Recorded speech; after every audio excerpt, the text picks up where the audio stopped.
OFW. Hello mga auntie! OFW ka ba na balak mong magbakasyon sa Pilipinas, especially this summer?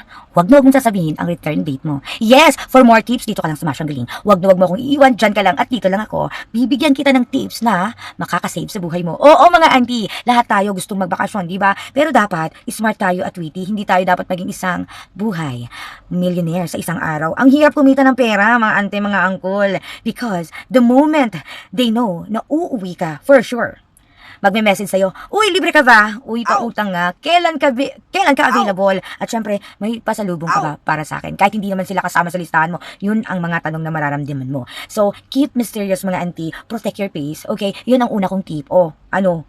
Tamado kayo, no? Tip number 2. Dapat alam nyo yung budget first before landing. Dapat guys, may budget kayo for treat money at saka yung pautang. Yes guys, hindi lahat ng perang dadalhin mo pa uwi ng Pilipinas ay gagastusin mo.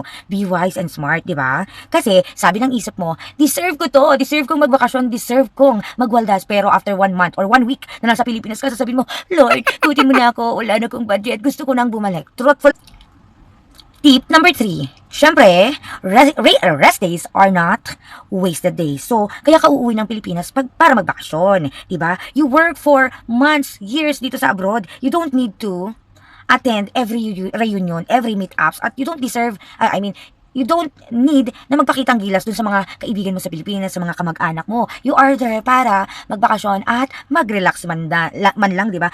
Pero sometimes the best vacation, ang sabi nga nila, ay mag-staycation sa mga probinsya nyo with your loved ones. Yung fresh air, homemade food, ganyan. At saka, chikahan, catch up ba? Yun ang pinaka. Tip number 4, dapat plan your trip wisely. Kasi sa Google Map, ang sinasabi niya, 2 hours, pero in real life, surprise! 5 hours or more, especially sa Philippines. Ang traffic ay undefeated, hindi mo talaga yan maiiwasan. Kaya plan wisely, mga auntie, mga uncle. Sayang ang oras, limited lang ang oras mo sa Pilipinas, okay? Alright. And tip number 5, yes, pasalubong hack.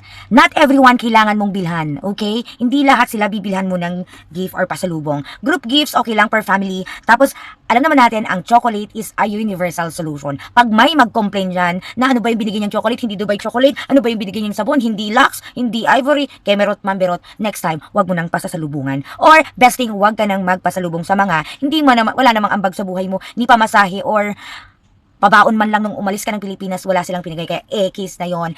Pasalubong is not mandatory.